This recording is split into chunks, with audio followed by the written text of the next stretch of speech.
আপনার ক্ষুধা লাগে আপনি বোঝেন না? আপনার অর্থের অভাব আছে আপনি বোঝেন না? বোঝেন? তাহলে আল্লাহ যে আপনার অসন্তুষ্ট আপনি জানেন না? জানেন না? পাপ করতে করতে করতে করতে করতে করতে করতে করতে পাপ সাগরে হাবুডুবু খাইতেছে। জন্মের পর থেকে অন্যায়, অত্যাচার, অবিচার করছে, প্রতিবেশীর সাথে, বাবা মার সাথে, সন্তানের সাথে, মানুষের সাথে, বুঝে হোক না বুঝে হোক করছে।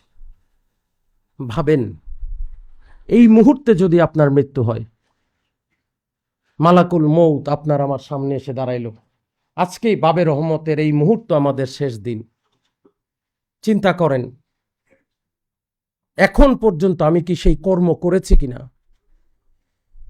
যে আমি মুক্তি পাব। আজকে যদি এখন আমার মৃত্যু হয়, আমি মুক্তি পাওয়ার মতো কর্ম করেছি কিনা। যদি করে থাকেন আলহামদুলিল্লাহ, মাপ হয়ে গেছে। আর যদি না করে থাকেন তাহলে তাড়াতাড়ি মাপের ব্যবস্থা করেন। এই দরবারে যেভাবে মাপ চাইছি, বাসায় বসে এখন থেকে রেগুলার আল্লাহর কাছে মাফ চান। আল্লাহ মাফ করে দাও, আমার জীবনের গুনাহগুলোকে মাফ করে দাও, আমার অপরাধগুলোকে তুমি মাফ করে দাও, আমার অন্যায় অপরাধগুলোকে তুমি মাফ করে দাও, মাফ করে দাও আল্লাহ, মাফ করে দাও, আমাকে তুমি মাফ করে দাও।